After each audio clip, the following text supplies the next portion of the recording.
Hey everybody, I want to talk about a product and platform that I absolutely love and our latest sponsor, Interseller, the prospecting and outreach platform of choice for recruiters and sellers. Whether you're doubling down on business development or recruiting talent, Interseller does all the heavy lifting of finding contact data, automating the email and follow-up process, and syncs all that rich data into 20 plus CRM and ATS platforms. Reach out now and get going on a 2-week free trial and let them know you heard about it from Adam on the podcast today.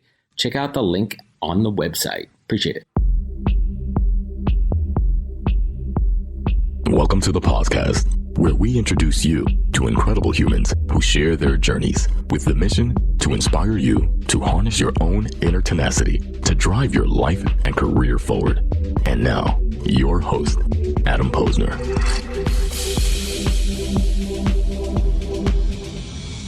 Hey, everybody. Welcome back to the podcast. We're bringing the best and the brightest in the world of business, marketing, and personal growth to help you harness your inner tenacity and drive your career forward. Folks, my guest today, a friend of the show for a couple of years, someone who's supported me for a long time, been a big fan. I've been on their show for a bit. Cini, who is the managing partner and the creative force behind Brand and Culture Alignment Toolkit, AI.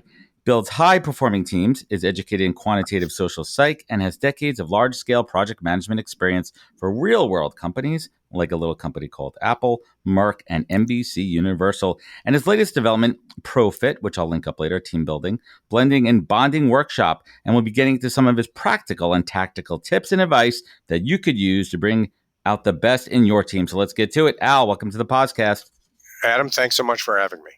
Awesome. It's been a long time in the making. I'm thrilled to have you on this side. Welcome to my house over here, and thrilled to have you.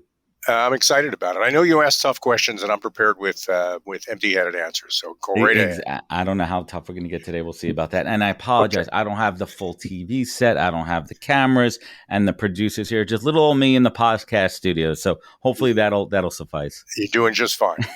Good stuff. So I usually end my show, every episode, 230 plus episodes, talking about the NorthStar, but we share that common terminology along with many folks who really understand what that is. Could you explain from a business perspective why it's important for a business and an organization to have a NorthStar? That's actually a great place to start. Exactly this. We're hearing an awful lot these days about people not being engaged in their work, and Gallup just published another dismal survey result that tells us that still only 30% of the workers in this country are engaged in the work they do. The percentage of workers that are actively disengaged, which means downright pissed off about the work they do, has jumped to almost 20%. And that's the highest it's been in 15 years. So the purpose of a North Star in any organization is to give people something to fall in love with. There's a saying, an awful lot of people think that the problem is a leadership problem, and there's an element of truth in that. But no leader has ever been the North Star. No leader has ever been the purpose of a company. No. They've been a guide to get to the purpose of the company. Right. So they're not demigods. Yeah. So, what we know is that people really don't follow people. They follow what people follow. So, Adam, when you love what you do, other people fall in love with what you do because they see how much you love it. And what you love about your work is what becomes a North Star. And all of a sudden, then all the Gallup numbers change around that. Yeah, but what drives that? It's interesting too. And first we're talking in generalities, and we're not saying everybody needs to love what you do for a living, but you have to have some kind of passion and draw to it. And listen, in not everybody's financial case, where they are in life, in socioeconomic ladder of this world, does that fall into it. But generally speaking, you have to find a purpose. And if you're not following your purpose, what's the point? That's finding the purpose. We got Simon Sinek out there who says you got to find your why. But we don't have a how to find your why. Usually the answer to how do you find your why is to hire the guy who said you have to find your why. And that's not a good enough answer. There needs to be a process for that. And we found one. Yeah. And you said something earlier in your last answer, quote, people don't follow people. They follow what people follow. Let's break that down a little bit. What does that mean? It means, Adam, that if you're pursuing something, and okay, we'll soften the word love, although I still actually kind of like that word. We'll soften the word love. If you're committed to something, and I see that you're committed to it, and that commitment comes through to me, I'll pick up the tools and pick up the paintbrush and pick up the paint, and I'll start doing it too. And if you do that right, at some point you could step away and I'll keep doing it. I don't need you anymore because I've fallen in love with what you love. And once I've done that, then you can get behind me and lead me from behind. You can't lead somebody from behind. There's got to be something ahead of them that's drawing them. And if you're leading from behind, you're pushing them. It's not right. Well, yeah, I mean, every company that's ever bragged about how wonderful they are has had that drawing thing, that thing in front of the company that pulled people in, that made them part of something they felt was bigger than themselves. Listen, I've got a guy who comes to my house. We talked a little bit before the program. I live in suburbia myself. I have a septic system. And there's a guy who comes to my house once or twice a year, and he sucks out my septic tank. That's what he does. Now, I know we say you don't have to love your work, but I got to tell you, this guy's been doing this now for 25 years. When he comes, he always brings the right stuff, always looks like he's excited about it, always says hi to me, remembers my name, gets right to it, takes care of it very quickly. If he turns up anything that's wrong, he fixes it right away. There are plenty of people out there that probably charge me less money to do this than he would, but I don't want him. I want him. And that, to me anyway, that's his North Star. Whatever it is that gets him excited about it, gets me excited about it. And he believes in it. He's passionate. So let's hit the rewind button. It's something I like to do on this show. I truly believe that there's so much to be learned from the earlier life experiences, and you have plenty of wisdom and experience. And I know you studied various types of psychology in your undergrad and postgrad, and I believe you left postgrad work to go into IT early on. And I won't date you, but let's just say these were relatively the early days of IT. What was that opportunity that made you leave grad school and move into this? Well, that was, if we go back to my grad school experience was Vanderbilt, and I was a social psych major, and it was, and I was in a doctoral program, and I was doing pretty well at it. But I think the reason why I left was because more than anything, I just didn't love it enough. And I had learned an awful lot from it. But while I was working as a grad student, I got into the whole idea of quantitative analysis, which is kind of my thing. And I fell in love more with the tools and with what the tools were used for. So I was the guy who installed a computer into the psych lab. In the psych lab, I was the guy that configured it. I was the guy who wrote the programs to do the analyses. When that was all over, the company that sold the computer to Vanderbilt called me and said, "How would you like to leave graduate school and come work for us?" I moved from Nashville to Hartford, and that's why I left graduate school. I kind of like computers and technology. And it's interesting, too. I mean, we go deep on the research here. And I heard you talking about a time in your life where you were a 22-year-old programmer working in Hartford. And I think you said you may have been ADHD prone back then and a little all over the place and spontaneous. Let's kind of unpack that a little bit. Because it's interesting too. I mean, when I was a kid, I mean, listen, I'm no spring chicken either, but like these weren't things. I mean, I'm 43 years old. These weren't things that were talked about kids in that age. It was just like, oh, he's a little antsy, or he's a little bit unfocused, or she's a little bit all over the place. But do you think that your inability to sit still back in those days made you aware or more sensitive how folks feel in an organization? I love the way you do this. I really do. And so since we've kind of dove together into this semi-miserable memory that I have about how I was when I was 22. There were two things I remember about myself when I was 22. A couple of things. On the positive side, a little darker hair, a little more hair. Yeah, a lot more. And it was all over the place. Did you have like long, crazy hair? Like what was? I did. Yeah. When I came out of graduate school, I was kind of a hippie, I guess. Yeah. I mean, I was a counterculture kind of a guy. So here I am. I'm 22 years old. I kind of remember. Yeah, I do have a short attention span. Yeah, I do like to flit from one thing to another thing. I also remember at 22, I was pretty sure I knew everything. I mean, I really felt like I was at the top of my game. I really felt like I was something special. I mean, it's kind of a young person's bias. And I had that in spades. But I also had these faults. I mean, these failings. The charming aspect of having ADHD wears thin. And eventually, when it comes down to actually focusing on getting things done, it does make your life more complicated. So the funny thing about going back there and actually discussing that is that the first experience I had with the NorthStar was exactly then, because the computer company that we were working with at the time sent a guy in, and this guy was the opposite of me. He was dressed in a suit. He was very level-headed. He was very mature, very focused. took great notes, wrote everything he heard anybody say. And when he was finished, Meticulous. he sent back a letter to everybody recording everything he heard and what he was going to do next about what we said. And he became a kind of a role model for me. Interesting. And I adapted some of his traits and calmed myself down. And I began the process of calming myself down and getting ready for what I do now. Do you think that gentleman at that time in your life kind of pushed you in the direction from programmer to project management in your career?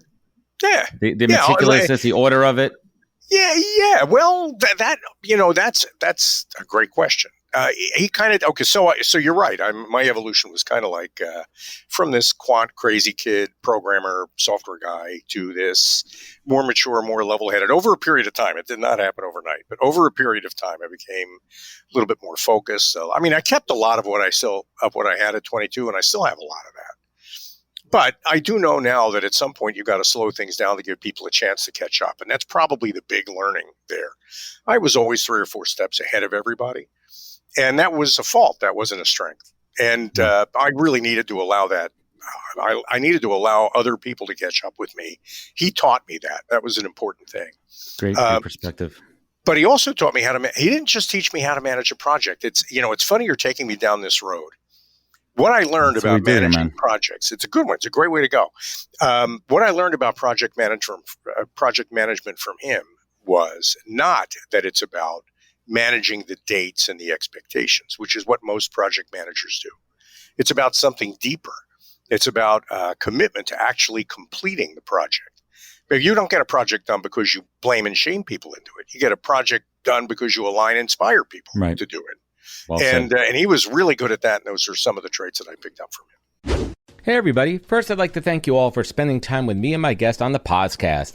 This show is my canvas to showcase amazing people from the world of recruiting, entrepreneurship, and leadership, and unpack their career journeys for everyone to learn from. But this show is also a business generator for me, as well as creating thought leadership and endless amazing content. And I've taken what I've learned in the past 3 years and over 200 recorded and 100 live shows and distilled it down into a digital playbook that I call the Pause Course. Now you could learn how I build, manage, and produce the podcast and use it to drive real business development and relationships. Today, I'm sharing all of my secrets behind the podcast, and you can get it all at thepausecourse.com. This course is for anyone, whether you're starting out or an advanced podcaster using it for B2B or B2C. It's filled with all of my insights, learnings, tips, tricks, and templates. So get it now at thepausecourse.com and learn all my secrets. Thanks. I want to talk for a moment about your we are going back, like this is your life kind of style here. I want to talk about your time at NBC, where, correct me if I'm wrong here, you had a formula for sourcing pilot episodes that led to a 10x decrease in budget to find those hit shows. I'd love if you could kind of share with us that secret sauce. Yeah, and are they still using it? Are they still using the ideas? Is this the Cini method? Did you find friends? Did you help find friends?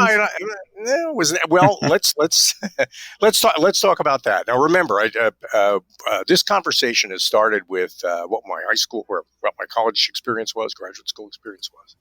Then I told you about a role model that I met who changed me when I was 22. Now, here's what we learned working at NBC, and this is fast forwarding several years. So, while I was at NBC, because of my psych background and because I had a statistical analysis background, one of the many rotations they put me on, I wasn't an employee, by the way, I was a contractor.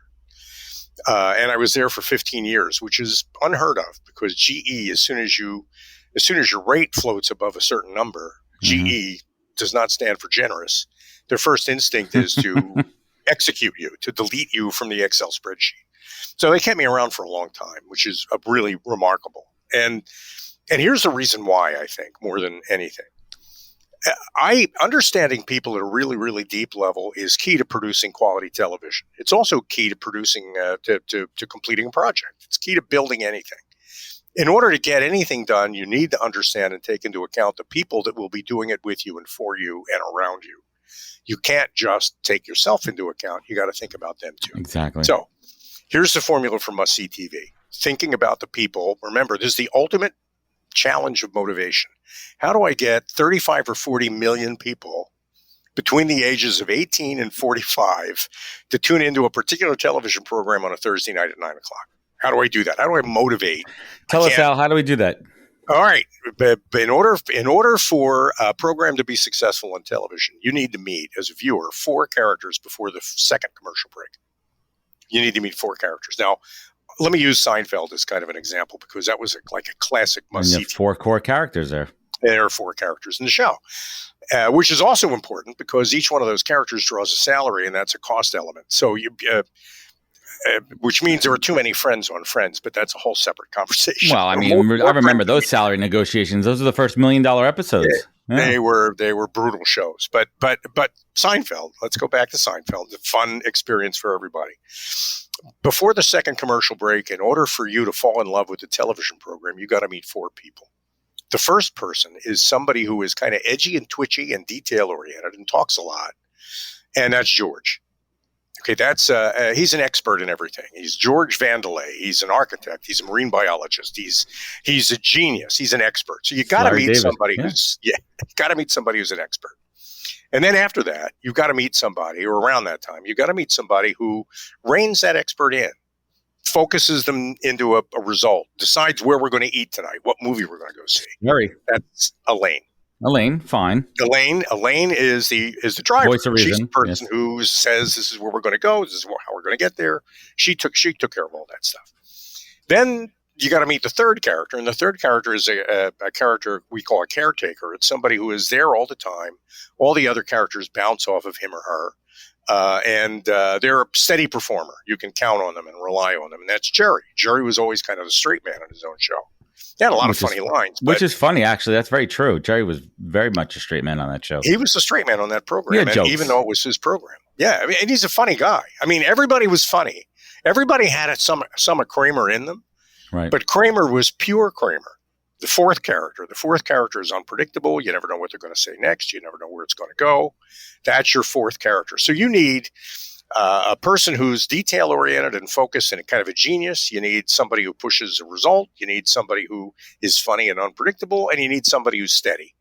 And if you look at every successful television program over the last 15 years, the ones that have lasted multiple seasons, you'll find all 4 of those characters, whether it's a police show or a comedy.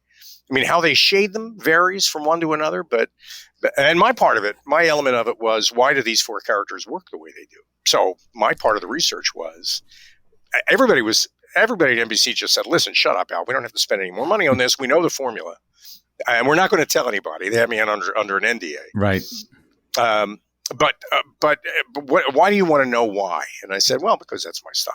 So they gave me a little bit of money. And we found out why. It's not the character that's like you that you fall in love with. It's a character that's opposite to you that you fall in love with. Because that's a fundamental aspect of social dynamics. We tend to form social units based on people that add to us and maybe compensate for some of our failings. So it's just interesting, the dynamics of all that. And that's what makes a successful television show. Wow. Have you spoken about this have you broken that down before? Because that's fantastic. I mean, that's great content right there, Al. It's terrific stuff. And it speaks to what I'm doing for a living now in a way that I'm sure we'll get to. Yeah. And let's dig into that too. But so how did that experience of form would eventually become a BCAT? That's such a great question. You're so good at this. All right. So let's say that at the core of every effort, whether it's a television show or a Broadway play or a project, even a technical project, let's say that at the core of every effort, there's kind of a collective personality. Let's say that whenever you get a group of people together to do anything, including a family, there's a style of that family, a collective personality that forms in the middle of that group, right? Well, it turns out that's true. We've done an awful lot of research on that. And BCAT, brand and culture alignment, is the synthesis of behavior, which is brand, and culture, which are motivations and attitudes. Those 2 things mixed together create a persona, a personality that represents an organization or a team or a television show's best self living its best day at work. You represent that out to people. It's cool. How do you find it? How does it manifest? What does the scoring look like? What does the visual look like? Is it a score? Is it a rating? What is it? Well, it starts with a question. And this is where it gets to be really interesting. And there are an awful lot of people, I'm sure, watching your program who've taken assessments like DISC and MBTI before. They hate them. Okay, so we all know what a personality Most assessment people is. hate these. They're antiquated. They're terrible. They're invasive. And I'll tell you why they suck. And I'll tell you what's wrong with them. What's wrong with them is that the reason why we give people individual personality assessments isn't because we care about them as individuals. It's because we care about their participation on a team. I mean, I wouldn't bother to give you an MBTI or a DISC unless I wanted to improve your performance on a team of mine that you're a member of, right? But when you give people MBTI and DISC, what you get from them is purely them. But that's not the important part of it. What you want is, you don't want the answer to the question, who am I? You want the answer to the question, who are we? Mm-hmm. And you don't get that from DISC and MBTI, but you do get it from this. Okay, you ready for this? Bring it. You take a group of people who have anything in common, whether they're building something or supporting something or acting together in a play.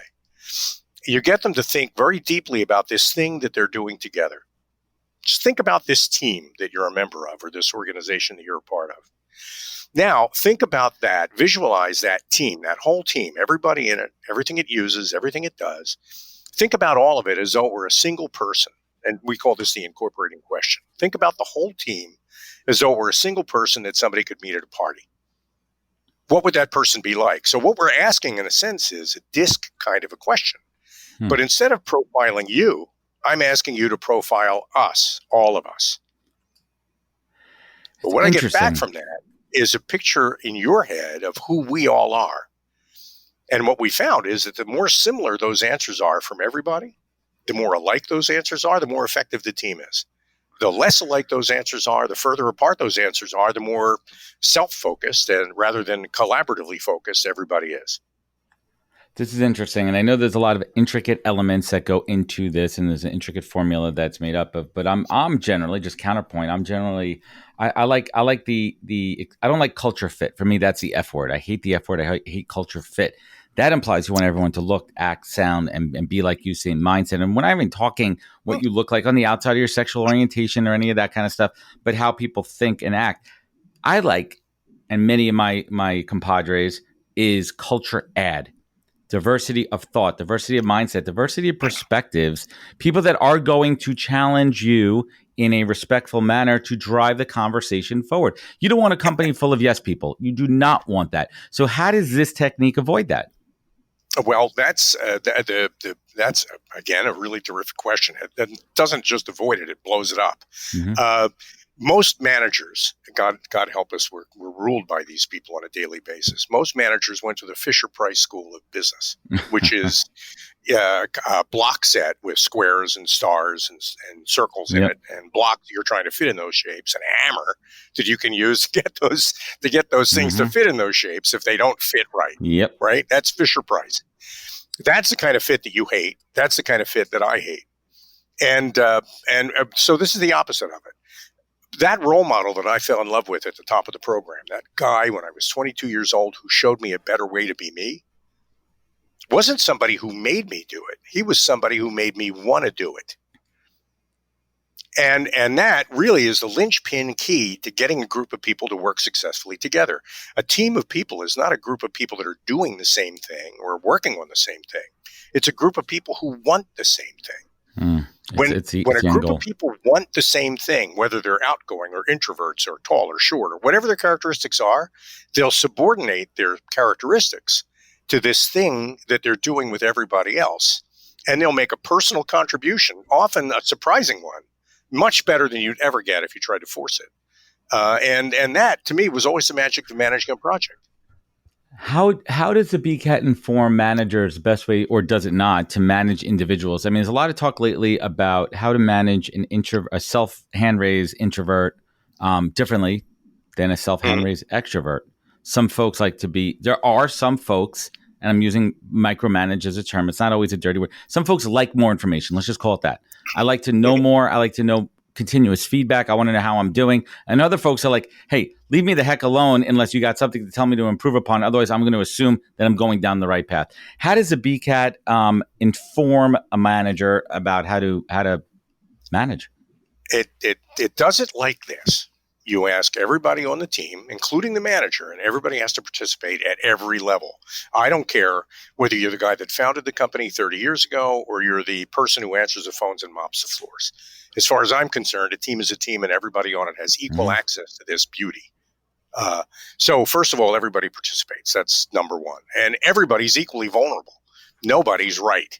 I mean, just because you started the company doesn't mean you know where the company needs to be headed. So we start with that question. Who are we when we're doing our best work on our best day? We get everybody's answers to it, and we collect them all. And what we get back from that is a collective role model that represents that whole team. It could be a George. It could be an Elaine. If it's an analytical team, it'll be a George. If it's a financial analysis team or an accounting firm, it'll typically be a George. If it's a police department, you'll get an Elaine. If it's a marketing company, especially a creative agency, you'll get a Kramer. And if it's a nursing unit, a hospital unit, you'll get a Jerry. You'll get a role model that represents everybody. And then you just present that role model to everybody and say, listen, this is who we are. This is who we are when we're doing our best work on our best day. I'm not telling you to be like this person. I'm showing you this person so that you can tell me what about you can do in order to make a contribution that's like this role model. And then everybody creates their own management plan. I don't tell you what I need from you. I ask you what you can give me. And by showing you what it is I'm going to use it for, you're going to give me the best you've got. Fantastic. I mean, this is good stuff here, people. So let's talk about the evolution. Let's talk about the newest initiative of the ProFit program, which in essence, it seems more of like an immersive, in some ways, intimate team building program than the typical, retreat or paintball. What made you decide to create this, and tell us how it's different? Tell us what it's all about. Hell, okay. So we have this thing called BCAT, and we've been doing it now for about 10 years. And we have clients who with whom we've done BCAT engagements based on pretty much the principles I just told you. And one of the things we learned is we can get everybody from point A to point B. We can get everybody through the entire process very quickly. Once you know how to do something, it can move along very, very quickly. So a couple of our clients have said things like, well, I don't know that I'm in for the full thing that might take a couple of months, but what do you have that I can fit into a Zoom meeting at the end of the month where everybody's going to get together for a couple of hours? And what we found is that there's a market for people who want Zoom meetings that actually make a difference. There are so many people attending Zoom meetings these days, and the fatigue is real. People are over it. I'm gone back to phone calls, by the way. I go, let's just talk on the phone. We don't need the pressure of this. Well, the funny thing is you're not really even communicating on a Zoom call anymore. I mean, it's funny. Everybody's so focused on their backgrounds. What they really need is an artificial foreground. I mean, people don't show up on Zoom calls. They just put their faces in front of a camera. And that's it. So people are hungry then for a way to engage their people on a Zoom call that's more than just what is it you were supposed to do this week? How come you haven't done it yet? What's the matter with you? Yeah, I mean, usually they're shame and blame calls. And so ProFit is designed to fit inside of a Zoom meeting, a couple of hours. And the goal is to take everything we do with BCAT and squeeze it down to a total of 3 hours. Yeah, tight and compact there. So let's bring it home here. But one interesting question. We like to go deep on this show, and in our pre-show prep, my producer brought up this point. You brought up this trend of cult leadership, where reliable mediocrity is sought out rather than excellence.